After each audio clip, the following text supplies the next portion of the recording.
La banque Crédit Mutuel CIC a très bonne réputation. Parmi ses valeurs, le partage, la solidarité et l'exemplarité. Mais selon nos informations, le groupe bancaire aurait mis en place depuis la fin des années 90 plusieurs systèmes présumés d'évasion fiscale et de blanchiment d'argent au profit de ses riches clients. Après les affaires UBS et HSBC, c'est la première fois qu'une banque française est prise dans la tourmente. La justice s'est saisie de l'affaire en France et à Monaco. Vous allez découvrir dans ce reportage des pièces à conviction stupéfiantes, comme des témoignages d'anciens salariés, des enregistrements ou encore des documents qui n'auraient jamais dû voir le jour. Évasion fiscale, enquête sur le Crédit Mutuel, un document de Nicolas Vescovacci et Geoffrey Livolzi.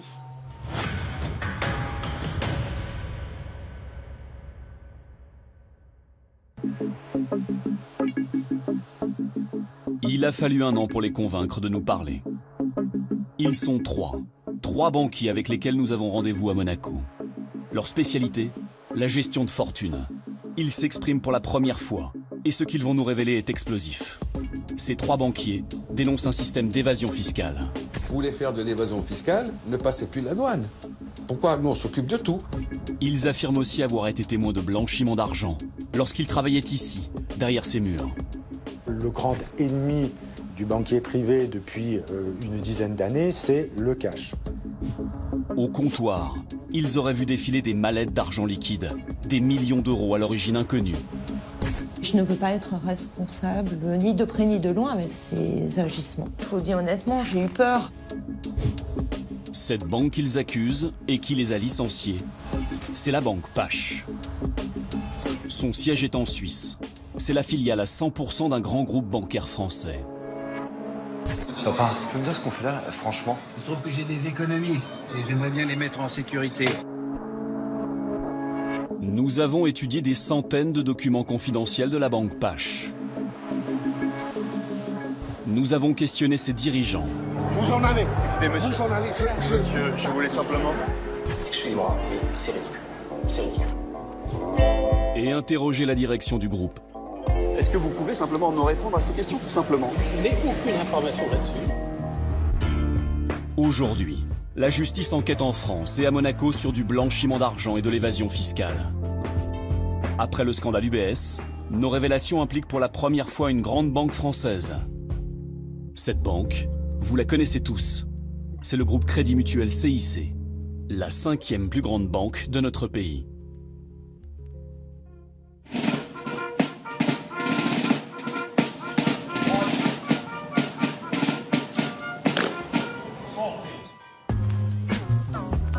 Monaco, charmante principauté de notre belle Côte d'Azur, où règne Albert II et sa princesse Charlène. En principauté, il y a des richesses que l'on montre et celles que l'on dissimule. D'ailleurs, en juin dernier, l'Union européenne a inscrit Monaco sur sa liste noire des paradis fiscaux. C'est là, sur le rocher, que nous avons rendez-vous avec Céline Martinelli, une ancienne employée de la banque Pache. Entre 2011 et 2013, elle a travaillé comme gestionnaire de compte dans ces locaux, en plein cœur de la principauté. La banque Pache, filiale du Crédit Mutuel CIC, a une spécialité, la gestion de très riches clients qui ont des millions d'euros à placer. Une antenne à Monaco, mais le siège de la banque se trouve à Genève en Suisse. Au moment des faits, elle possède des bureaux dans le monde entier, en particulier dans les paradis fiscaux, au Liechtenstein, au Luxembourg, aux Bahamas, en Uruguay, au Brésil, en Chine et à Dubaï. À Monaco, la banque Pache emploie une quinzaine de personnes. Particularité maison, tous les employés ont accès au réseau informatique de la banque. Nous sommes en septembre 2012. Depuis quelques semaines, Céline Martinelli soupçonne des opérations douteuses sur les comptes des clients. Alors elle fouille dans le système informatique et tombe sur le compte d'un mystérieux Stefano L, crédité d'une grosse somme, 490 000 euros. Je me pose la question, tiens, d'où ça vient? Quel est le pays, l'origine des fonds? Déjà, voir quelle banque nous a envoyé les 490 000.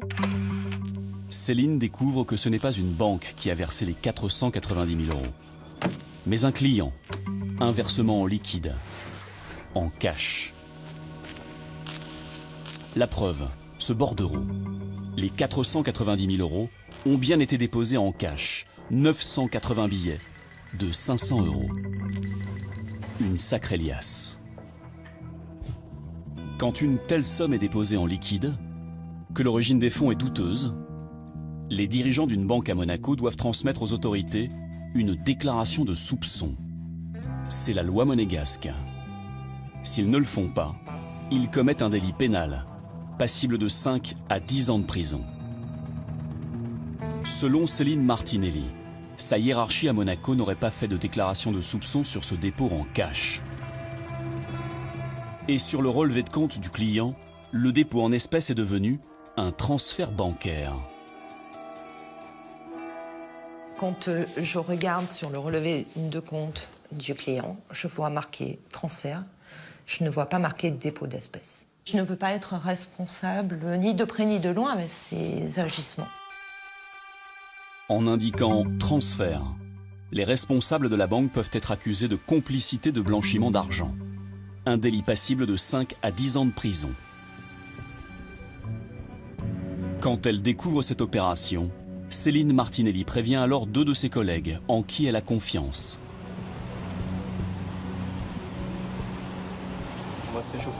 Voici Mathieu Chériou et Jean-Louis Rouillant. Gestionnaires de fortune depuis 20 ans, ils ont rejoint la banque Pache Monaco, filiale du Crédit Mutuel CIC, en 2007 et 2011. Le Crédit Mutuel a très bonne réputation. Cette banque a une particularité, elle est mutualiste. Elle a construit son image sur la participation de 7,5 millions de clients à la gestion. Régis est ostréiculteur. Arnaud, lui, est médecin. Géraldine est chargée de recrutement. Et Armance est encore étudiante. Dans cette publicité, on voit les visages des clients sociétaires. Le Crédit Mutuel CIC ne parle jamais de sa filiale de gestion de fortune, la Pache. Sans doute parce que ça ne colle pas avec son image. En 2010, la banque fête à Monaco son 125e anniversaire et réalise ce petit film. Christophe Mazurier, le grand patron de la Pache, s'apprête à découper le gâteau. 125 ans, c'est pas banal. Comme le disait Jürg, je pense pas qu'on verra les 250. Donc, joyeux anniversaire à la banque Pache. Pour cet anniversaire, la direction offre à tout son personnel 4 jours de réjouissance au Méridien Beach Plaza de Monaco.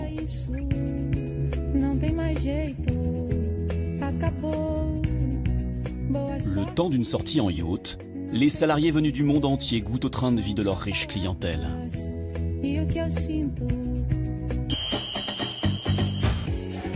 Mais déjà dans le milieu bancaire monégasque, les mauvaises langues surnomment la banque Pache la banque cash.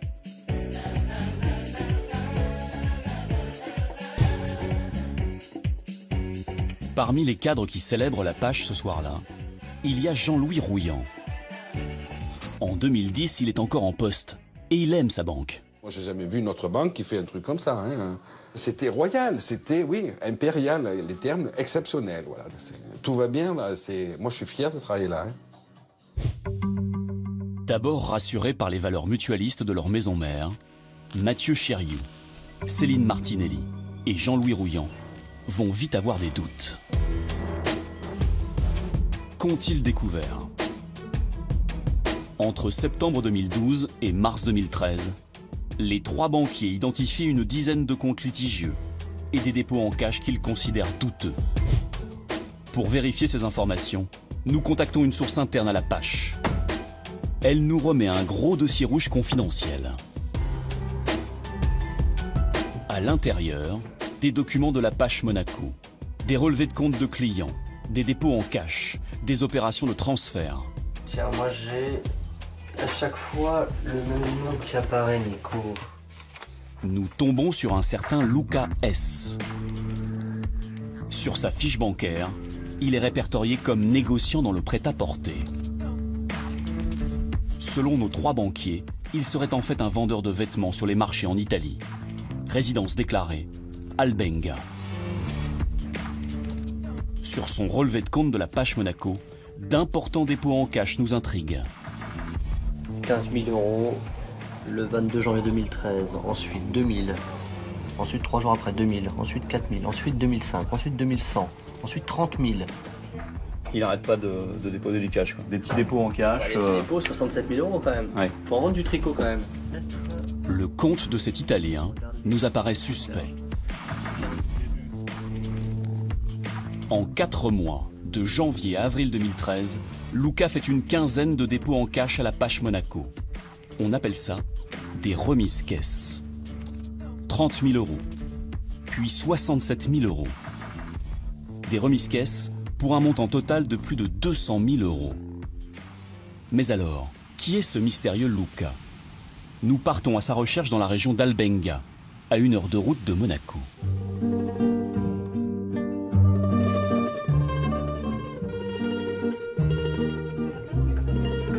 Le mercredi, c'est jour de marché.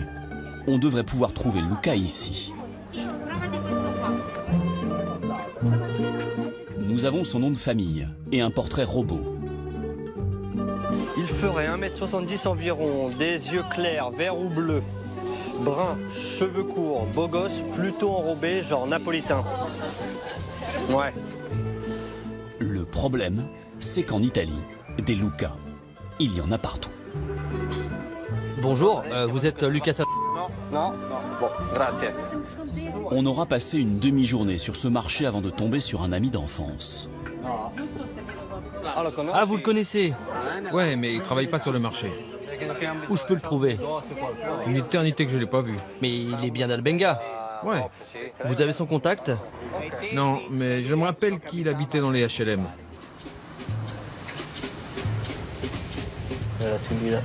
Non, c'est pas ici. Après quelques heures de porte-à-porte, nous trouvons finalement l'appartement d'une tante de Luca. C'est ce bâtiment-là. Bonjour, vous êtes bien de la famille Sal... Bonjour, je cherche Luca. Il n'est pas là en ce moment. La tante et la cousine de Luca nous reçoivent. Nous tournons en caméra discrète.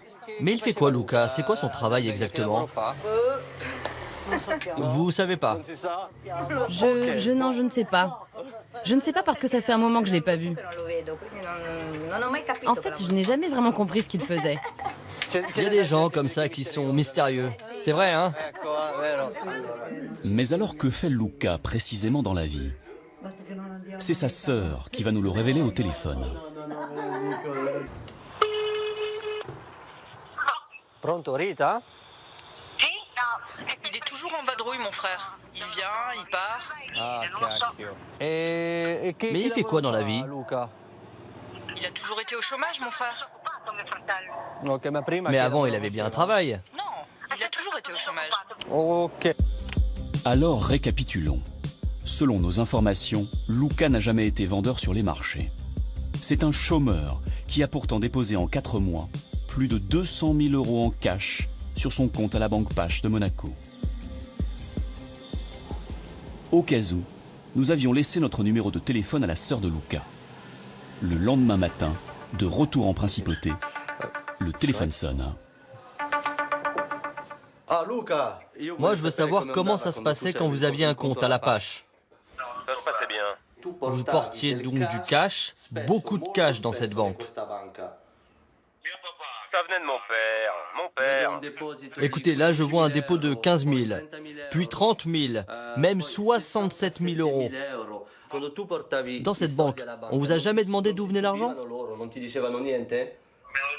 m'ont jamais rien demandé. Maintenant, je te préviens, arrête d'appeler les gens de ma famille. T'as compris? Laisse-nous tomber. Laisse tomber. T'as compris? Dis-moi que t'as bien compris. Vous ne feriez pas partie d'une organisation criminelle? Mais qu'est-ce que tu racontes? Moi, un criminel? Tu veux quoi? Que je vienne et que je te casse le bras? Dans cette conversation, Luca nous a confirmé ses dépôts en cash et que la Banque Pache ne lui posait aucune question. Les dépôts en cash de Luca ont été validés, évidemment, mais pas par n'importe qui. Qui est le gestionnaire du compte de cet Italien? Oui, mais vous l'avez là, gestionnaire principal, au Giome, donc Olivier Giome. À l'époque des faits, Olivier Giome est le directeur adjoint de la Pache Monaco. Selon les 3 banquiers, il aurait couvert de nombreux dépôts en cash litigieux. Depuis peu, Olivier Giome est devenu directeur d'une autre banque.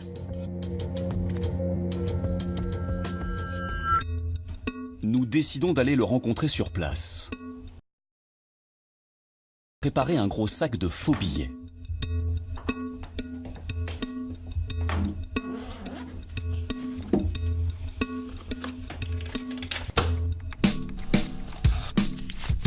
Et là, avec un peu de mauvais esprit, nous poussons la porte de son établissement. Gendarme, je voulais voir monsieur Olivier Giome, s'il vous plaît, s'il était disponible. Monsieur Giome, bonjour. Je m'appelle Nicolas Vescovacci. Je me permets de vous déranger. Est-ce que vous auriez 5 minutes à nous accorder? Est-ce que ça vous dit quelque chose, ça?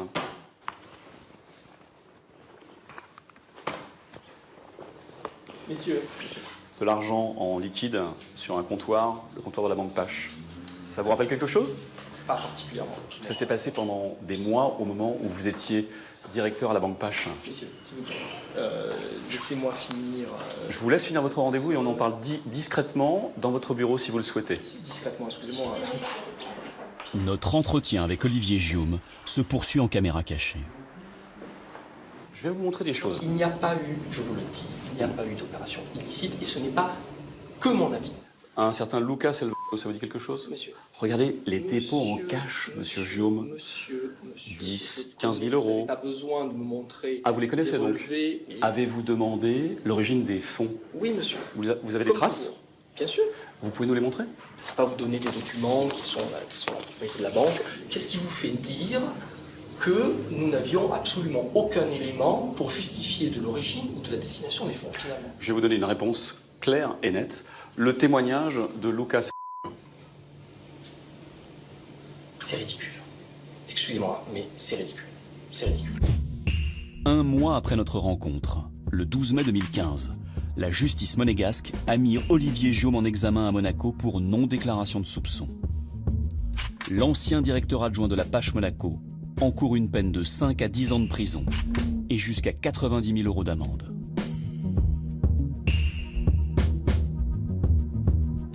L'épisode Luca serait loin d'être un cas isolé. Les 3 banquiers affirment avoir été témoins de dépôts en cash encore plus importants. Un soir d'automne 2012, Céline dit avoir assisté à une scène hallucinante. Elle se serait déroulée au comptoir de l'établissement. J'ai assisté à un client qui venait déposer à la banque Pache le soir tard, peu avant la fermeture de la banque, entre 400 et 500 000 € en espèces. Le client arrivé est allé ses liasses de billets sur le comptoir de la caisse. Et vous voyez les billets exposés sur le comptoir, oui, ça interpelle, oui. En tout cas, je l'ai vu. Moi, je vois ça, je vous dis honnêtement, j'ai eu peur. J'ai eu peur parce que je me suis dit, de ma carrière, ça fait 15 ans que j'y suis, je n'ai jamais vu ça. Les 3 banquiers décident alors d'alerter Jörg Schmidt, le directeur général de la Pache Monaco.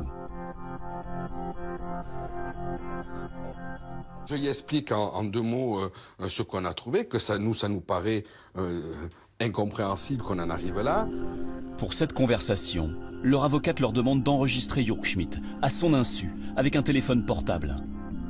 Jean-Louis Rouillant propose au directeur général de lancer une enquête interne. Malaise de Jörg Schmidt. Qu'est-ce que je peux faire? Parce que j'ai pas envie actuellement de l'expliquer à gauche, à droite. Attention, ça va se savoir. On va tous se retrouver à la rue. Et là, ce qui me cloue, il me sort, et je vais vous le faire écouter si vous permettez, il me dit, mais de toute façon, nous à la banque, on fait pire. Pire? Oui, permettez? Une soirée à fait clair. Ou la banque Pache à Monaco, où on doit accepter de temps en temps des clients que dans d'autres banques, on n'accepterait certainement pas. J'en ai un, qui est le grand Brésilien qu'on a. Je sais très bien qu'il n'y a aucune banque sur Monaco qui a voulu ouvrir un compte. Parce que c'est vraiment un fer chaud. C'est un quoi? Un fer chaud, quelqu'un de brûlant. Quand le patron de votre établissement vous dit « nous, on prend des clients que personne dans les banques ne veut », moi, je deviens terrorisé. Parce que ça, ce n'est plus mon métier. Ce fer chaud, selon nos informations, c'est Ricardo Teixeira, l'ancien président de la Fédération brésilienne de football. On le voit ici avec la star Ronaldo. Depuis mai dernier, il est au cœur du scandale de la FIFA. On a un risque de réputation. Et on a décidé ensemble, on le prend. Parce que, bon, il nous amène aussi 30 millions, hein, c'est pas rien. 30 millions. Quand ils disent ensemble, tout le monde l'a pris, ça veut dire que tout le monde était d'accord pour prendre un client sulfureux qui fait de la corruption. C'est ça que ça veut dire. Coïncidence?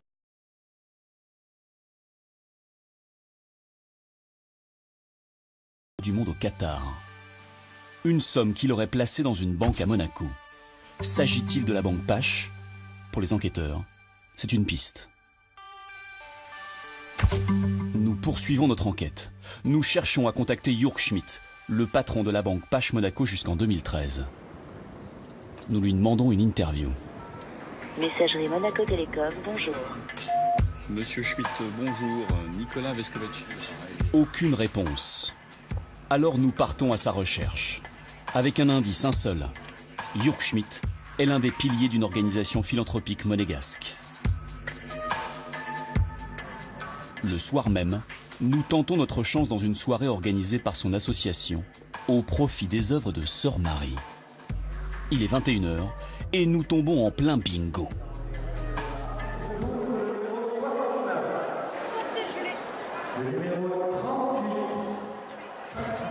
Et la surprise, c'est Jörg Schmidt en personne qui anime la soirée. Oui, 77, oui, 84, oui. Nous filmons avec une petite caméra pour ne pas nous faire repérer.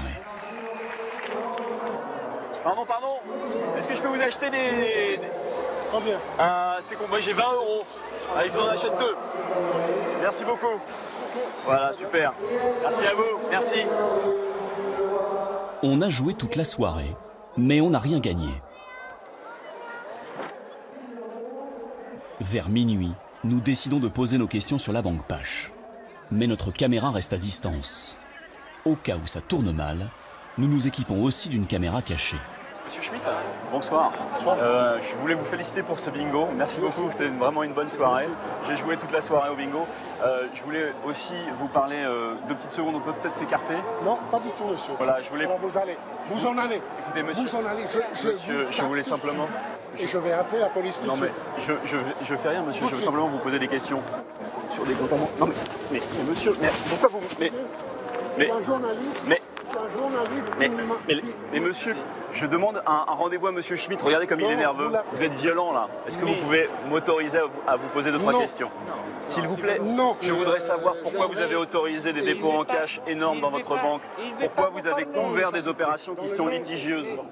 Jörg Schmidt appelle alors la police. Pourquoi avoir autorisé des clients douteux? Pourquoi ne n'avoir jamais dénoncé ces opérations auprès des autorités de contrôle de Monaco? Jörg Schmidt ne répondra jamais à nos questions. Un mois après cette soirée, le 12 mai dernier, Jörg Schmidt est mis en examen par la justice monégasque pour non-déclaration de soupçons. Il encourt une peine de 5 à 10 ans de prison et jusqu'à 90 000 € d'amende. L'ancien directeur de la Pache Monaco a connu des jours meilleurs. En 2010, par exemple, lorsqu'il était aux côtés du grand patron de la banque Pache, Christophe Mazurier. Christophe Mazurier habite à Genève, en Suisse, où nous lui avons fait une demande d'interview. Là non plus, aucune réponse. Alors nous nous rendons au siège de la Pache, filiale du Crédit Mutuel CIC. Nous tournons en caméra discrète. Voilà. Bonjour monsieur, je m'appelle Nicolas Vescovacci. J'aimerais simplement prendre rendez-vous avec monsieur Mazurier, s'il vous plaît. Monsieur Mazurier ne travaille pas ici, monsieur. Il ne travaille pas ici, il est président du conseil d'administration de la banque. Mais il n'a pas de bureau ici. Il n'y a pas de bureau ici. Un président du conseil d'administration, quand même, ça vient à sa banque. Bah, pour les conseils d'administration uniquement. D'accord. Moi, j'ai besoin d'avoir un point de vue qui est celui de la banque, forcément. Bon, c'est bien que quand il y a une affaire en cours, généralement, il n'y a aucun commentaire à faire. Et la presse n'a pas à s'en mêler non plus. Christophe Mazurier a refusé toutes nos demandes d'interview. Dernière tentative. Nous partons pour la banlieue de Genève, à son domicile. Monsieur Mazurier ne répondra jamais à nos questions. Ce banquier est français, un ancien cadre du CIC à Lyon. En 2007, il appartient alors au premier cercle de l'UMP, soutien financier de la campagne présidentielle de Nicolas Sarkozy. Un an plus tard, il est fait chevalier de la Légion d'honneur. À la banque Pache Monaco, Christophe Mazurier dispose de son propre compte. En 2011, il reçoit des virements d'une société écran panaméenne, Para Inversiones Assets, qui détient elle aussi un compte à la Pache Monaco. Le 23 juin, cette société verse 1 658 000 € à Christophe Mazurier.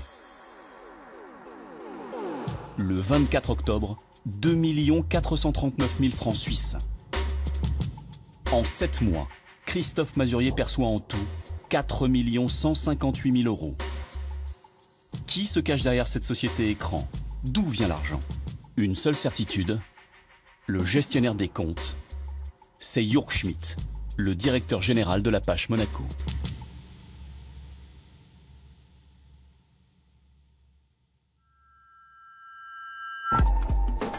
En septembre 2013, le Crédit Mutuel CIC prend une décision. Il se sépare de sa succursale monégasque et la vend à une banque luxembourgeoise. En 2014 et 2015, le groupe vend le reste de ses bureaux à l'étranger, sauf un. Le Crédit Mutuel CIC reste propriétaire de la banque Pache à Genève. En avril dernier, nous sollicitons l'avocat de la banque Pache pour essayer de comprendre. Il nous adresse cette lettre dans laquelle il explique. La banque Pache n'a pas pour politique de commenter des affaires sous main de justice, raison pour laquelle aucun de ses organes ne participera à l'émission que vous préparez. L'avocat de la banque apporte aussi cette précision. J'attire par ailleurs votre attention sur le fait que la banque Pache et ses anciennes succursales sont régulées, qu'elles font en outre l'objet du contrôle interne du groupe Crédit Mutuel CIC et qu'aucune pratique illicite n'a jamais été découverte. Dans la foulée, nous adressons une demande d'interview au groupe Crédit Mutuel CIC. Nous souhaitons interroger Michel Lucas, le grand patron, ou Alain Fradin, son numéro 2. La réponse du directeur de la com tient en 2 phrases. Pas d'interview. Inutile de me relancer. La décision est arrêtée.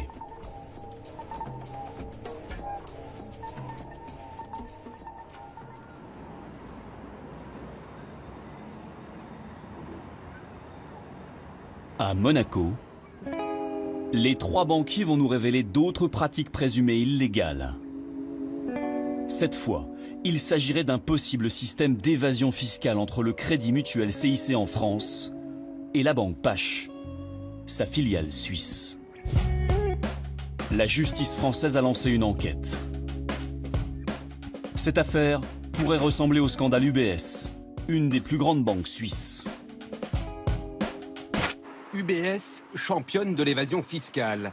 Des banquiers auraient démarché illégalement des grandes fortunes françaises pour placer leur argent à l'abri du fisc. Pendant des années, UBS a envoyé des commerciaux démarcher des grandes fortunes. Stars du sport, célébrités en tout genre, riches anonymes.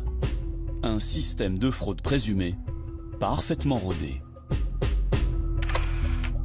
Le Crédit Mutuel CIC aurait-il, lui aussi, organisé un tel système? Une première histoire permet de se poser la question. Une histoire familiale, celle de Roland Chabot, un riche héritier, dont les parents ont fait fortune dans le commerce de vêtements. Nous sommes à Lyon. Voici le magasin La Canadienne, là où tout a commencé. En 1947, un couple de petits commerçants, Henri et Marguerite Chabot, commercialise un nouveau vêtement, la Canadienne. En quelques années, le manteau fait un carton. Le bambin sur la photo, c'est Roland, leur fils, l'héritier. Il a 70 ans aujourd'hui. Alors, donc voilà, en fait, l'origine de la fortune de la famille Chabot, la fameuse Canadienne en toile, col en mouton doré et fourré à l'intérieur du mouton aussi. Votre père et votre mère en ont vendu des centaines, des milliers? Des milliers, oui. Oh, oui. Ah oui. Dans les années 70, Henri et Marguerite Chabot deviennent très riches. Ils vendent leur magasin en 1981 et dissimulent une grande partie de leur fortune au fisc français. Dans la famille, on ne parlait pas d'argent, mais par différentes réflexions que j'entendais, etc., je comprends qu'ils doivent avoir mis de l'argent en Suisse. Bon. Comment les Chabot ont-ils procédé? À l'époque, le couple Chabot possède un compte à la Lyonnaise de Banque, devenu CIC. Pour échapper au fisc français, il place sa fortune au Crédit Suisse. 38 millions d'euros en tout.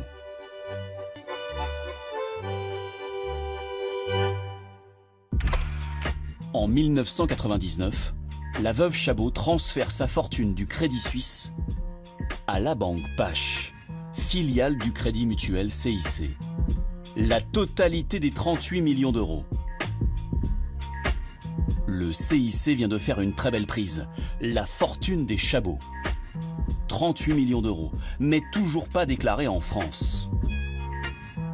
Quelle est la responsabilité du CIC dans cette opération?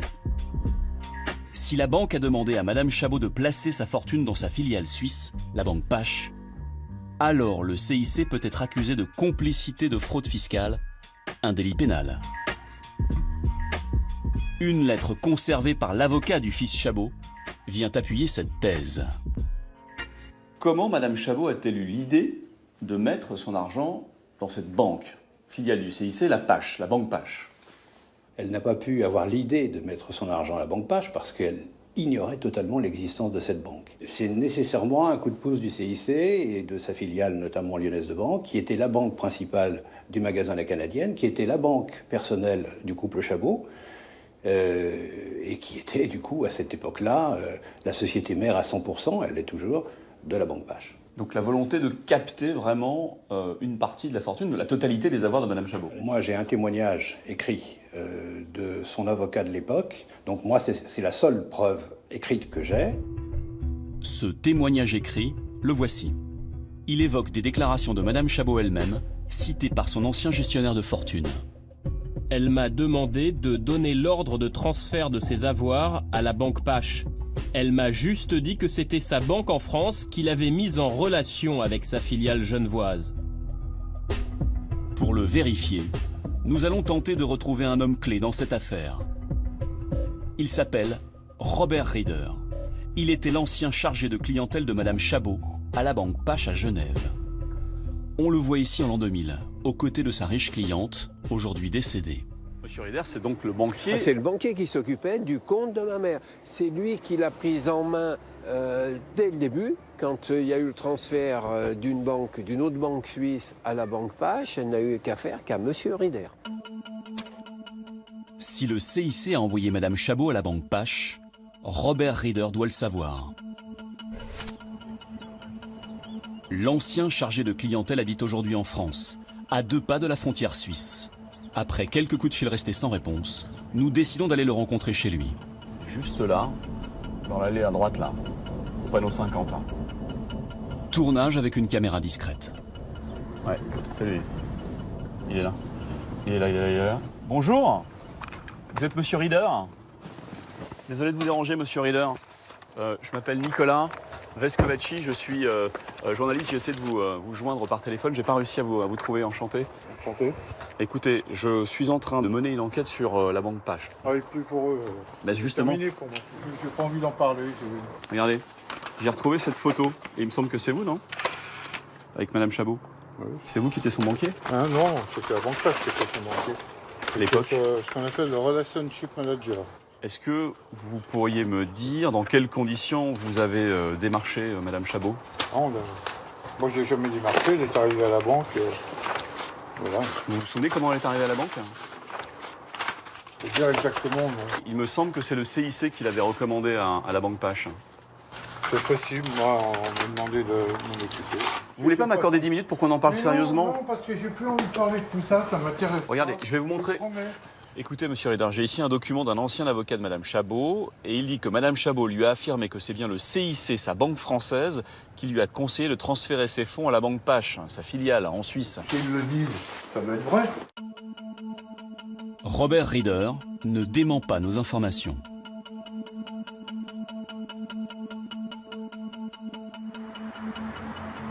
L'ancien chargé de clientèle de Madame Chabot à la Pache Genève aurait géré d'autres évadés fiscaux français. C'est ce que nous affirme un ancien banquier du CIC, qui accepte de nous parler sous couvert d'anonymat. Vous connaissez Robert Rieder? C'était un portefeuille, ouais. Il est arrivé lui envoyer un dossier. Cet ancien banquier du CIC va nous faire d'autres révélations. Selon lui, entre 1996 et 2004, le CIC aurait organisé un système d'évasion fiscale entre son siège, rue Neuve à Lyon, et la banque Pache, sa filiale suisse. C'est un client qui a besoin de faire passer de l'argent, il se rend en rue Neuve, il vient avec une valise, il la pose. Le client arrive avec son argent rue Neuve et dépose sa valise. Ah, confiance, ouais. Je pense que c'était proposé dans les locaux de la banque pour rassurer justement le client, pour donner un côté un peu genre officiel, mais... Donc vous faites ça dans les locaux de la banque? Pendant la banque. Là où la banque Pache c'était un vrai sujet, c'est qu'il y a des valises qui partaient du bureau de Lyon pour partir à Genève. Selon cet ancien banquier du CIC, entre 1996 et 2004, tout part de la rue Neuve à Lyon. Une fois l'argent collecté, un intermédiaire se charge alors de transporter les valises de cash en Suisse. Ce porteur de valises évite soigneusement les douanes, passe tranquillement la frontière pour acheminer l'argent à Genève, à la banque Pache. Ce petit manège est risqué. D'après notre source, les porteurs de valises du CIC encaissent 10% des sommes transportées. C'est vraiment la filiale offshore pour l'argent offshore des clients de la banque. Donc il y a une vraie stratégie. Une vraie stratégie, oui. Chez tous les banquiers de cette époque-là, il y a une notion d'intouchable. On est une banque régionale, on a pignon sur rue, on est mutualiste, on craint rien, on fait rien de mal. Il n'y a aucune limite déontologique. On a des règles, bon, c'est pour les autres. Le Crédit Mutuel CIC aurait-il mis en place une stratégie au plan national pour faire de l'évasion fiscale? Pour répondre à cette question, direction le sud de la France, tout près de Monaco. L'un des 3 anciens de la banque Pache, Jean-Louis Rouillant, affirme posséder des informations qui accusent le Crédit Mutuel CIC. Fin 2014, il reçoit un coup de fil d'un ancien apporteur d'affaires de la banque Pache. Un homme qui, pendant 20 ans, démarchait de riches clients pour la filiale suisse du Crédit Mutuel CIC. C'est un apporteur d'affaires pour la banque Pache depuis une vingtaine d'années, 20-25 ans, il travaille avec elle. Et, moi, je suis salarié pour faire ce métier, lui, il est payé à la commission. Ce que va lui raconter cet apporteur d'affaires est explosif. Il décrit en détail un système d'évasion fiscale organisé par le Crédit Mutuel CIC depuis Genève.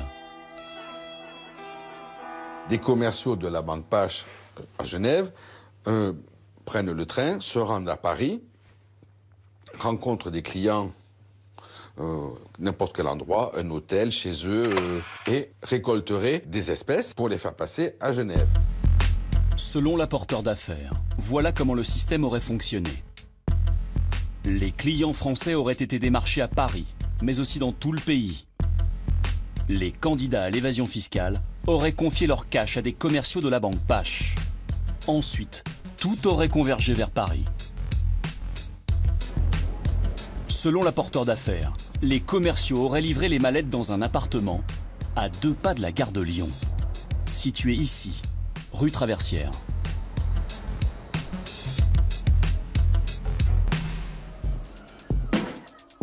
Ces commerciaux de la banque Pache auraient transporté ensuite le cash de l'appartement parisien jusqu'à une agence du CIC de la capitale.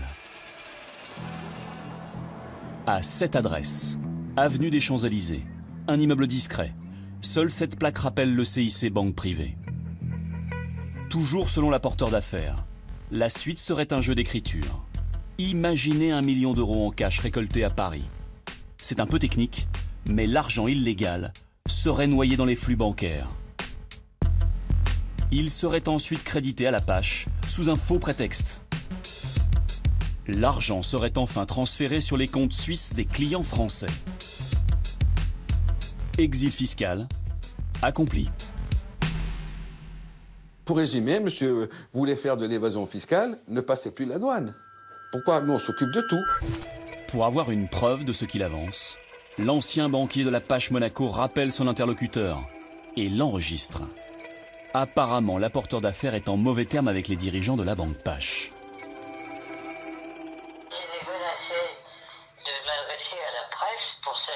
Pour dire tout ce que je sais sur le fonctionnement de la banque Pache. Ils ont peur que je serve de témoin sur le fait qu'ils aient assuré le démarchage illicite en France, quoi. Il y avait probablement des fonds qui étaient déposés à Paris au CIC. Hein. Au téléphone ce jour-là, l'homme n'en dira pas plus. Pour vérifier ces informations, nous contactons à notre tour l'ancien apporteur d'affaires de la banque Pache. Il dément avoir tenu de tels propos à Jean-Louis Rouillant, pour une raison simple. Il nous affirme avoir signé un accord financier avec la Pache pour se taire. Monsieur, je ne souhaite plus avoir d'entretien avec vous. Mon avocat me l'a vivement déconseillé. J'ai établi une confidentialité avec la banque et moi je ne vais plus me mêler de ça, je ne peux plus rien dire.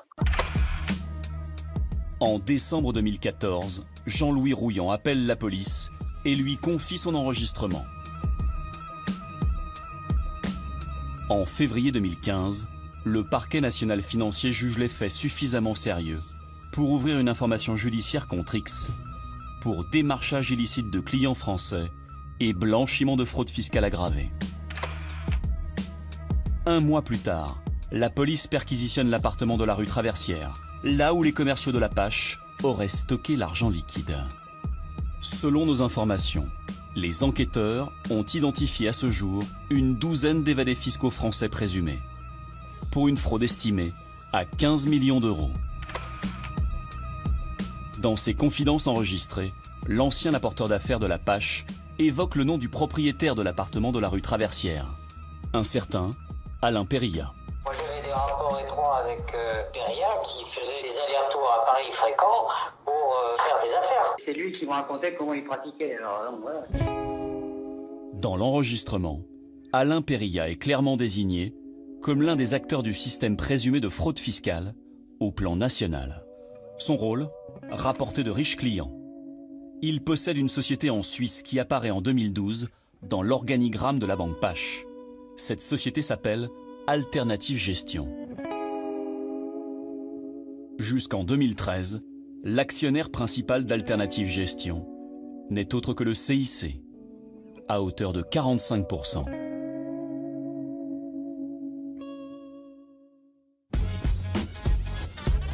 Pour espérer rencontrer Alain Périlla, nous repartons à Genève. Alain Périlla travaille au bord du lac Léman. Normalement, le bureau se trouve ici, au-dessus du garage là. La société Alternative Gestion se trouve bien à cette adresse, dans ce préfabriqué en tôle. Alors, le bout du bâtiment, ça doit être là. Bonjour. Bonjour. Bonjour, excusez-moi de vous déranger, je cherche Monsieur Périlla, s'il vous plaît. Alain Périlla, le voici. Il accepte de répondre à nos questions.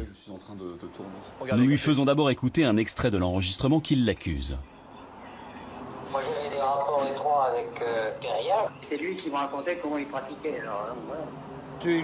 Comment expliquez-vous que monsieur G explique en détail que vous avez démarché des clients en France? Mais il n'en sait rien. Est-ce qu'il a été avec moi? Est-ce qu'il peut donner quelque chose? Je ne l'ai jamais fait, donc il ne peut pas le dire.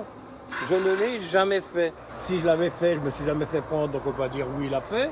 Puis vous ne pouvez pas prouver que je ne l'ai pas fait, parce que c'est parole contre parole. Après, vous me croyez ou vous ne me croyez pas.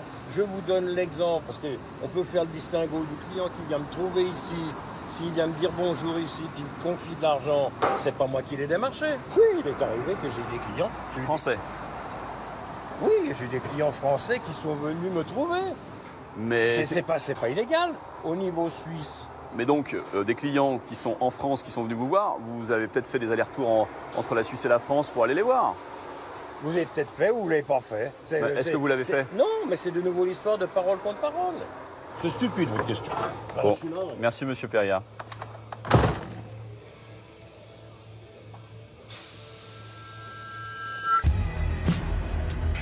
Pour comprendre l'organisation de l'évasion fiscale présumée, nous avons persuadé un riche homme d'affaires français, ancien client de la banque Pache, de nous raconter le système de l'intérieur. Il accepte de nous parler au téléphone et nous affirme avoir été démarché illégalement par l'un des chargés de clientèle français du CIC. Il proposait un montage structurant permettant à quelqu'un de faire disparaître les flux financiers qu'il envisageait de ne pas déclarer. Est-ce qu'il vous a proposé des services en Suisse ou aux Bahamas, par exemple? Absolument, tout un ensemble de possibilités en disant je suis dans une nouvelle banque, je travaille depuis Paris pour le CIC et on fait des opérations à Monaco, en Suisse et aux Bahamas. Ce chargé de clientèle lui aurait même proposé un pseudonyme pour cacher son identité. On m'avait demandé, pour des raisons de confidentialité, un pseudonyme. Et il n'y a que le chargé de clientèle qui connaît à partir du pseudonyme le nom sur un fichier non informatique. Et évidemment, un fichier avec des noms qui ne correspondent à rien ne donne aucune information probante pour des autorités. Un fichier non informatique avec des pseudonymes, nous en avons retrouvé un document rare. Sur ce répertoire, aucun logo, aucun tampon, tout est écrit à la main. Il aurait appartenu à un chargé de clientèle de la banque Pache. Il comporte une liste de 255 noms. Anne Frank, Freud, Garcia Marquez, Simone de Beauvoir, Baudelaire, 255 auteurs français ou étrangers. Soit nous avons affaire à un banquier amoureux des belles lettres, soit il s'agit d'une liste codée. En face de chaque auteur, le titre d'un ou de plusieurs de ses ouvrages. Prenez Jules Verne. Le phare au bout du monde, 2 ans de vacances, Mathias Sandorf ou le tour du monde en 80 jours. Nous partons de l'hypothèse suivante. Le nom d'un auteur correspond au pseudonyme d'un vrai client. Le nom d'un ouvrage à celui d'un numéro de compte. Mais ça, seule la banque Pache peut nous le confirmer. Alors nous décidons d'appeler le siège à Genève, en nous faisant passer pour Albert Camus. La phrase de code à prononcer, L'étranger, son célèbre roman.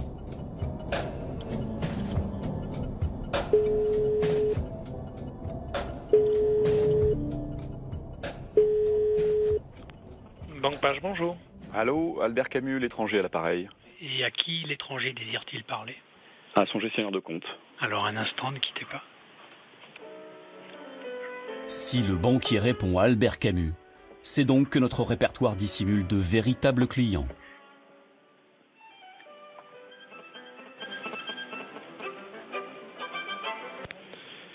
Allô? Allô, Albert Camus, l'étranger à l'appareil. Bonjour. Bonjour, je serai de passage à Genève et je voulais savoir si vous pouviez me préparer 50 000 € de retrait en espèces. Alors ça, je pense que c'est pas possible. Pourquoi? Parce que vous n'avez pas assez. Ah, je n'ai pas assez. J'ai combien exactement sur le compte? Malheureusement, je ne peux pas vous identifier comme ça, donc il faudrait prendre ici pour prendre rendez-vous. On se voit demain et on voit tout ça. À quelle heure pouvons-nous prendre rendez-vous? Je pense qu'à partir de 9h. À partir de 9h, donc je passerai à la banque à partir de 9h. Ouais. Parfait. Très bien, merci. Au revoir. Merci, au revoir. Nous en avons maintenant la certitude. Albert Camus est bien le pseudonyme d'un vrai client de la Banque Pache à Genève. Notre répertoire est donc toujours actif.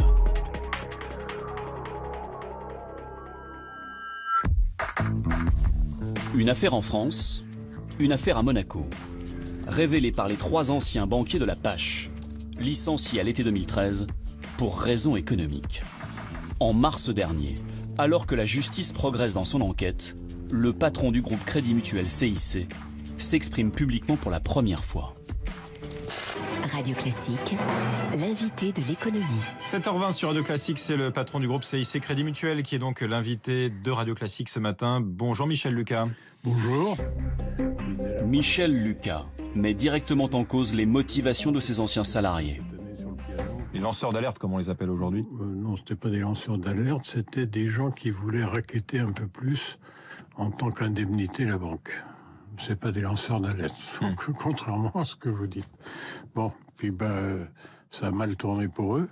Quand vous prenez le point de départ et autres, c'est une affaire qui ne concerne absolument pas la banque Pache.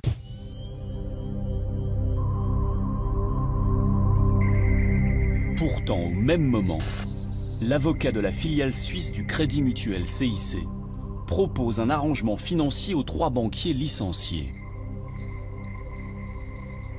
Alors ce qui nous étonne un peu, si vous voulez, c'est qu'il nous fait des propositions nous demandant de bien vouloir se mettre autour d'une table avec lui pour négocier un arrangement, sans doute pour financier je suppose, et sans doute pour nous taire, ce bien évidemment que nous refusons totalement, parce que je ne comprends pas que si on est des racketteurs d'un côté, comment on peut vouloir négocier avec eux de l'autre côté. Avec ces témoignages et l'ensemble de nos documents, nous relançons la direction du Crédit Mutuel CIC. Michel Lucas et son numéro 2, Alain Fradin. Mais c'est toujours un non, ferme et définitif. Nous ne verrons jamais Michel Lucas. En revanche, nous avons retrouvé Alain Fradin, le directeur général du Crédit Mutuel CIC. Monsieur Fradin, bonjour, excusez-moi de vous déranger. Je m'intéresse à la Banque Pache. Vous connaissez la Banque Pache? Je voudrais vous poser quelques questions, s'il vous plaît. Est-ce qu'en tant que haut cadre du Crédit Mutuel CIC, vous avez pu ignorer le démarchage illicite présumé de la Banque Pache de clients français, un démarchage illicite de clients en France? Monsieur Fradin, j'ai des documents à vous soumettre éventuellement. Est-ce que vous voulez les voir? Prendre un peu de temps. Vos méthodes sont inacceptables. On a déposé plainte pour dénonciation calomnieuse. Monsieur Fradin, j'essaye d'avoir des réponses à mes questions simplement. Est-ce que vous avez pu ignorer ce démarchage illicite présumé? On n'a jamais fait ça. Il n'y a rien d'organisé. Il n'y a jamais rien eu d'organisé. Monsieur Fradin, nous avons un haut cadre du CIC qui parle de démarchage illicite d'après une succursale du CIC rue Neuve à Lyon, de l'évasion fiscale entre Lyon et Genève. Est-ce que vous en avez eu Non. Vous étiez au courant en tant que haut cadre du CIC ou du Crédit Mutuel, vous avez forcément été mis au courant. Nous tentons également de poser une question sur le système d'évasion fiscale présumé au plan national. Monsieur Fradin, j'ai aussi un listing de clients potentiels qui ont été démarchés illégalement. Est-ce que vous voulez simplement répondre à ces questions, monsieur Fradin? Vous étiez un haut cadre, vous l'êtes toujours du Crédit Mutuel CIC. Est-ce que vous pouvez simplement me répondre à ces questions, tout simplement? Je n'ai aucune information là-dessus. Nous avons dénoncé une dénonciation calomnieuse et vous continuez à les propager. Il s'agit de faits, monsieur Fradin. J'ai des éléments ici, des documents qui montrent qu'il y a eu des opérations litigieuses entre la Banque Pache, votre filiale, et le Crédit Mutuel CIC. Si la justice s'y intéresse, qu'ils viennent nous poser des questions. Pour l'instant, nous n'avons jamais eu la moindre démarche judiciaire vis-à-vis de nous. Il y a 2 informations judiciaires, une à Monaco et une en France, monsieur Fradin. Nous sommes, à ce moment-là, on répondra à la justice. La justice poursuit son travail. À Monaco, un juge a mis en examen les 2 anciens dirigeants de la Banque Pache pour non-déclaration de soupçons, Jörg Schmidt et Olivier Guillaume. Ils risquent 5 à 10 ans de prison et jusqu'à 90 000 € d'amende. Si vous cherchez une banque qui vous entende, passez au Crédit Mutuel. Crédit Mutuel, la banque à qui parler. En France, une information judiciaire a été ouverte contre X pour démarchage illicite et blanchiment de fraude fiscale aggravée. Les 3 juges nommés dans cette affaire poursuivent leurs investigations.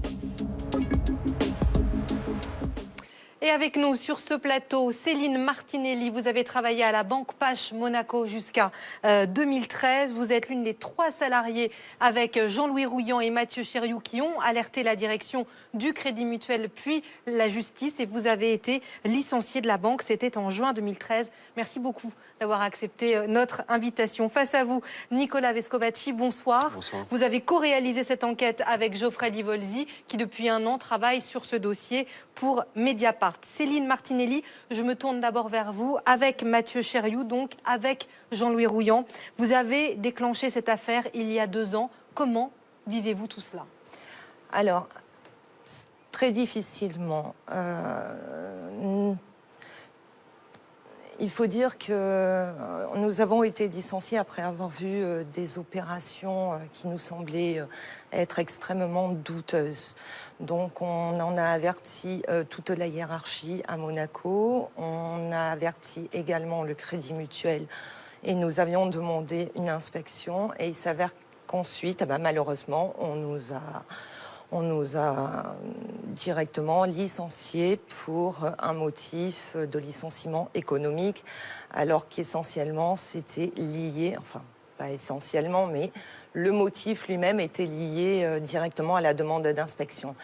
Alors, Céline, pour que les gens qui nous écoutent attentivement, qui écoutent votre témoignage ce soir, qu'on comprenne, c'est votre vie qui a été bouleversée. Ah, totalement, totalement, oui. Oui, vous avez des conséquences très importantes liées à ce licenciement. On connaît le marché économique aujourd'hui pour retrouver de l'emploi. On sait que c'est extrêmement difficile et d'autant plus maintenant qu'il y a eu un dépôt chez le procureur. Monaco étant une petite place financière, essayer de retrouver sur la place financière, c'est extrêmement dur. Quand vous postulez pour un emploi, vous avez, il suffit de mettre sur le CV Banque Pache, vous avez les yeux qui montent au ciel. Bon, vous savez déjà d'entrée que vous êtes le mouton noir. Si c'était à refaire, vous le referiez? À refaire, oui, on le referait, oui. Il n'y a pas de souci. Même si beaucoup de gens vous ont tourné le dos? Même si beaucoup de gens nous ont tourné le dos, oui. Parce que d'une part, il faut que je rappelle que c'est une obligation professionnelle dans le cadre de votre activité. Nicolas l'expliquait dans le reportage. Voilà, donc vous êtes obligé de dénoncer des opérations qui vous semblent être douteuses. Donc c'est une obligation. D'autre part, après, c'est une question de morale. Et là, chacun met sa morale là où on veut. Mais oui, en tout cas, moi, personnellement, oui, je recommencerai malgré toutes les conséquences sur votre vie qui est broyée personnellement, professionnellement. C'est très difficile. Nicolas Vescovacci, ce film a eu un parcours atypique. Il était programmé sur Canal+ en mai dernier. Il a été déprogrammé. On le diffuse aujourd'hui sur le service public, sur France 3. On assume évidemment cette enquête. Est-ce que vous savez pourquoi cette déprogrammation a été décidée? Écoutez, à ce jour, nous n'avons jamais eu aucune explication du groupe Canal+, que ce soit de la part des responsables éditoriaux ou de la direction du groupe Canal elle-même. Ce que l'on sait en revanche est de sources sûres, nous avons des preuves. Monsieur Lucas, le patron du groupe Crédit Mutuel CIC, a bien appelé Vincent Bolloré pour demander la déprogrammation de ce film. Et nous en avons la certitude, Monsieur Bolloré a lui-même censuré en direct ce film. Nicolas Vescovacci, il y a eu d'autres évasions, d'autres affaires d'évasion fiscale présumée. Il y a eu UBS, il y a eu HSBC. En quoi celle-là, celle du Crédit Mutuel, est-elle différente des autres? Il faut quand même rappeler que le groupe Crédit Mutuel CIC, c'est une banque française d'abord. UBS, Crédit Suisse, ce sont des banques suisses. Là, il s'agit d'une banque française et qui plus est mutualiste. Ça veut dire que cette banque a des clients qu'on appelle sociétaires et qui participent à la gestion, en théorie, de la banque. Le groupe Crédit Mutuel CIC est en plus le second réseau de banques de détail en France derrière le Crédit Agricole. C'est donc une grosse banque en France avec énormément d'installations géographiques dans tous les départements français. Céline Martinelli, vous avez travaillé dans d'autres grandes banques. Tout à fait. À Monaco. Vous n'aviez jamais vu dans ces établissements, ce que vous avez vu à la Banque Pache? Ah non, non. Là, pour la première fois de ma vie, je voyais ces opérations. Il faut savoir qu'à Monaco, bon, le milieu bancaire est extrêmement réglementé et jamais j'aurais pu penser, au bout de tant d'années, 15 années d'expérience, pouvoir tomber un jour sur de telles opérations. Et en fait, ces opérations-là, on vous met face à une réalité qui est, oui, c'est facile d'utiliser du cash alors que c'est extrêmement réglementé, mais qu'une certaine forme de blanchiment d'argent serait extrêmement facile. Et ce que vous voyez, Céline Martinelli, c'est des sommes en cash, vous le disiez, très importantes sur le guichet. Ah, tout à fait, oui. C'est ce qui nous a alertés au tout début. C'est que vous assistez à un spectacle qui était hors du commun. Nous avons invité, vous citiez Michel Lucas à l'instant, Nicolas Vescovaci, nous avons invité le président du groupe Crédit Mutuel CIC, Michel Lucas donc, ainsi que son numéro 2, Alain Fradin, dans cette émission. Ils ont décliné notre invitation, mais nous allons vous lire la réponse de la banque. Nous démentons formellement l'existence d'un circuit d'évasion fiscale organisé par notre groupe. Notre groupe a toujours respecté scrupuleusement la réglementation en vigueur, tant en France qu'à l'étranger. Nicolas Vescovaci, que pensez-vous de cette réponse? Alors, c'est la position de la banque depuis le début de notre enquête. Nous n'avons cessé, depuis le début de l'enquête, de solliciter la Banque Pache, le groupe Crédit Mutuel, ses responsables locaux au plan national. À chaque fois, ils ont décliné nos invitations à participer à cette enquête. Ils n'ont jamais répondu. Et le film est là pour démontrer que ce que vous venez de lire ne tient pas une seule seconde au regard des informations que nous racontons. Il y a un deuxième élément qui est important et qui est à souligner, qui vient des États-Unis. Au mois de juillet dernier, le ministère américain de la Justice publie un communiqué dans lequel il explique que les autorités américaines ont identifié à la Banque Pache 110 comptes de clients liés aux États-Unis ou de résidents américains, sur lesquels, ces comptes, il y aurait 115 millions de dollars de fraude fiscale. La justice américaine poursuit son enquête et explique que c'est la Banque Pache qui a proposé à ses clients un système d'évasion fiscale avec deux types de mécanismes. Des comptes numérotés, et des comptes avec des pseudonymes. Des pseudonymes, ça vous rappelle quelque chose? C'est écho à ce qu'on vient de voir dans votre reportage. Absolument. Et le point à souligner, c'est que la Banque Pache a participé aux enquêtes américaines. Et donc la Banque Pache, indirectement, reconnaît avoir mis en place des mécanismes de fraude fiscale. Malgré ce qu'ils prétendent dans ce mail. Malgré ce que vous avez lu. Selon vous, les patrons des établissements Crédit Mutuel et Banque Pache étaient-ils au courant de ces pratiques? Alors pour ce qui est de la Banque Pache, c'est sûr. Monsieur Mazurier, qui en est le président du conseil d'administration, ne pouvait pas ignorer, et à notre avis, toute l'équipe du film, que ce soit Geoffrey Livolzi qui a participé avec moi ou Jean-Pierre Canet qui a participé avec moi à l'enquête, on en est persuadé. Monsieur Mazurier est une pièce essentielle de ces mécanismes. Pour ce qui est du CIC, il s'agit du CIC qui a racheté d'abord cette Banque Pache et qui a développé cette stratégie internationale dans les paradis fiscaux.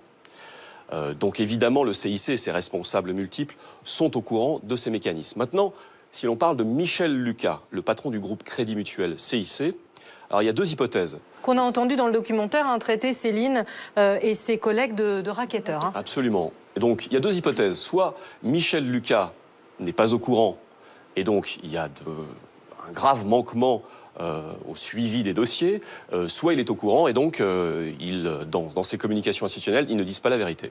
On a appris la semaine dernière que le Crédit Mutuel est en train de vendre la Banque Pache Genève. Est-ce que vous pensez, Nicolas Vescovaci, que cette vente est liée à l'affaire? Alors écoutez, je n'en sais rien, mais quand on regarde le dossier de près, dès que cette histoire a commencé à sortir depuis l'année 2013, eh bien le groupe Crédit Mutuel CIC s'est débarrassé de ses filiales dans les paradis fiscaux. Monaco, le Liechtenstein, le Luxembourg, Dubaï et bien d'autres. Ils ont commencé à mettre la poussière sous le tapis. Il leur restait seulement aujourd'hui la Banque Pache Genève, qu'ils sont en train de vendre. Et j'ai l'impression qu'ils se débarrassent un tout petit peu de la poussière aujourd'hui. Est-ce que ça pourrait nuire aux enquêtes judiciaires en cours? Alors vous savez que les policiers ont du mal à perquisitionner en Suisse ou au Luxembourg. Aujourd'hui, la Banque Pache Genève sera vendu sûrement, c'est pas encore tout à fait gravé dans le marbre, à une banque luxembourgeoise. Ça voudrait dire que les policiers français devraient aller au Luxembourg pour enquêter, et je pense que ce sera difficile. Mais ils travaillent et ils avancent sur le dossier. On va faire un point rapide, si vous le voulez bien, sur le plan judiciaire. Plusieurs enquêtes sont en cours en France et à Monaco. À Monaco, 2 anciens directeurs de la Banque Pache ont été mis en examen, Jörg Schmidt et son adjoint Olivier Guillaume, qu'on voit tous les deux dans le film, pour omission de déclaration de suspicion de blanchiment.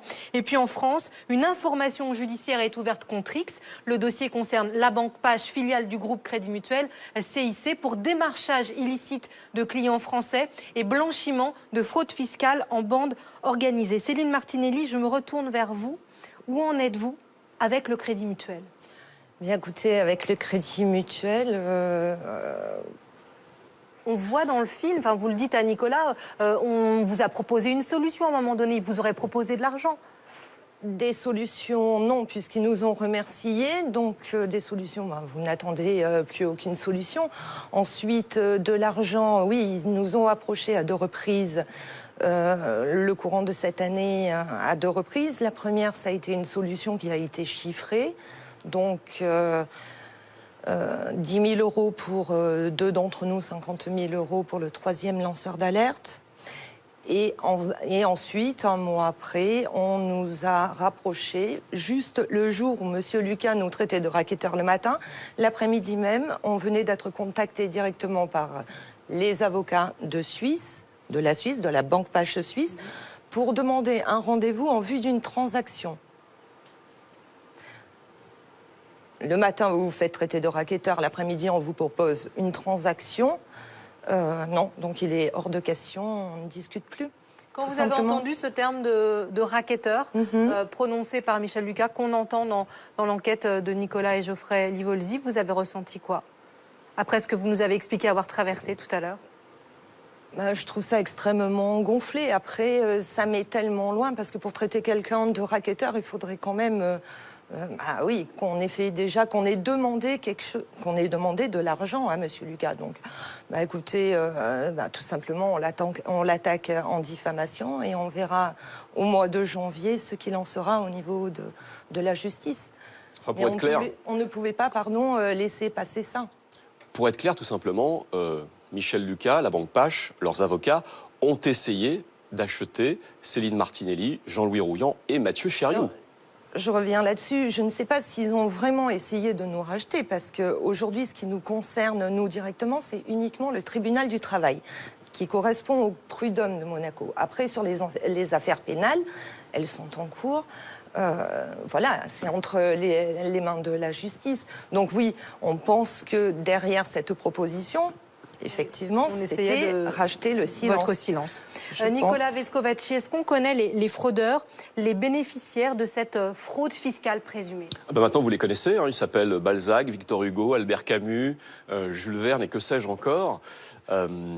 Pour être un peu plus sérieux, oui, on a quelques idées assez précises sur le portrait robot, en tout cas des clients de la Banque Pache à Monaco. Ceux que Céline, Mathieu et Jean-Louis ont croisés au quotidien. Il y a pas mal de petites frappes italiennes qui ont débarqué dans cette banque et qui n'avaient pas vraiment le profil du client de la banque privée. Il y a pas mal de commerçants, de chefs d'entreprise, et ça va jusqu'à un responsable brésilien très important, puisqu'il était responsable de la Fédération brésilienne de football pendant de très nombreuses années, qui lui aurait eu sur son compte 30 millions d'euros, 30 millions d'argent de corruption présumée, qui serait venu de l'argent du Qatar, qui aurait été versé sur ce compte. On n'en a pas la preuve ultime, mais en tout cas c'est une piste pour les enquêteurs. Alors, on voit dans le film également Nicolas Vescovaci que le président du conseil d'administration de la Banque Pache, Christophe Mazurier, avait lui-même un compte à Monaco où l'on voit que des millions d'euros arrivaient sur son compte. Alors ces millions sont bien arrivés, on ne sait pas d'où ils sont venus, en revanche, vous avez bien vu que cela vient d'une société panaméenne qui elle-même avait un compte à la Pache Monaco, et ce qui est arrivé, c'est que cet argent, il est parti. Alors où est-il parti? Eh bien le 26 octobre 2011, monsieur Mazurier a fermé son compte à la Banque Pache et a transféré tous ses avoirs, plus de 2 millions d'euros, sur son compte à la banque UBS Monaco. Et après, on ne sait pas où est parti l'argent. L'autre volet de votre enquête, c'est évidemment la France, c'est l'autre volet de l'affaire. Vous avez mis au jour un autre système d'évasion fiscale présumé à partir d'agences bancaires du groupe Crédit Mutuel CIC, comme à Lyon ou à Paris. À quelle période a fonctionné ce système ? Alors pour le premier système d'évasion fiscale, qu'on qualifiera un peu à l'ancienne, il s'agit de valises d'argent entre Lyon et Genève. On date ce système très précisément entre 1998 et 2004. On sait qu'à cette période, il y a eu pas mal d'allers-retours entre Lyon et Genève. Pour ce qui est du deuxième système d'évasion fiscale, qui est un peu plus technique, où là l'argent part de compte à compte entre la France et la Suisse, on pense que ce système a été mis en place jusqu'en 2014, qu'il était effectif jusqu'en 2014. En revanche, on ne sait pas quand cela a démarré. Et en France, comment avance l'enquête judiciaire ? Est-ce qu'il y a eu des actes judiciaires ? Alors oui, il y a eu une perquisition dont on parle dans le film, dans le fameux appartement de la rue Traversière. Il y a des gens qui ont été entendus, il y a eu des gardes à vue qui ont été prononcés et la police poursuit son enquête.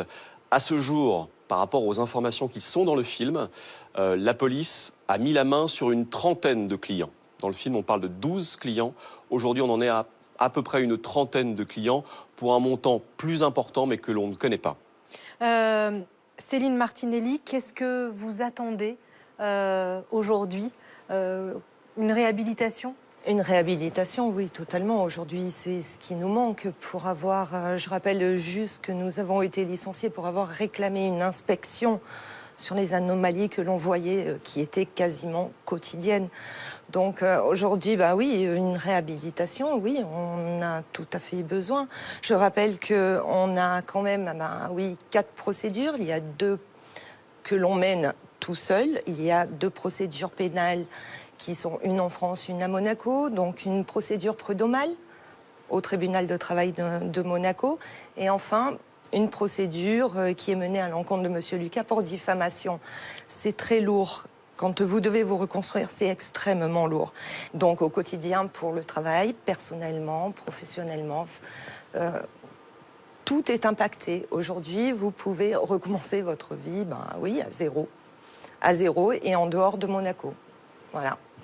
Une réaction de Nicolas très rapidement. Je veux simplement rappeler aux gens qui nous écoutent que Céline Martinelli, que Mathieu Chériou et Jean-Louis Rouillant n'ont fait que leur travail. Et respecter la loi. Que c'est une obligation à Monaco de dénoncer des opérations douteuses. Ils ont fait leur job, leur boulot, contrairement aux responsables de la banque et de la hiérarchie qui, elle, n'a pas fait de déclaration de soupçon. Donc ils sont là, ça fait 2 ans qu'ils attendent que la justice avance et effectivement c'est très long. C'est très long. C'est beaucoup trop long. Et on vous aura entendu ce soir. Merci beaucoup, Céline Martinelli, d'avoir accepté de témoigner sur le plateau de Pièces à conviction. Merci beaucoup, Nicolas Vescovacci, et merci aussi à Geoffrey Livolzi pour cette enquête. Merci à vous, évidemment, de votre attention et de votre fidélité. Je vous donne rendez-vous le mois prochain pour une nouvelle enquête. Très bonne fin de soirée sur France 3.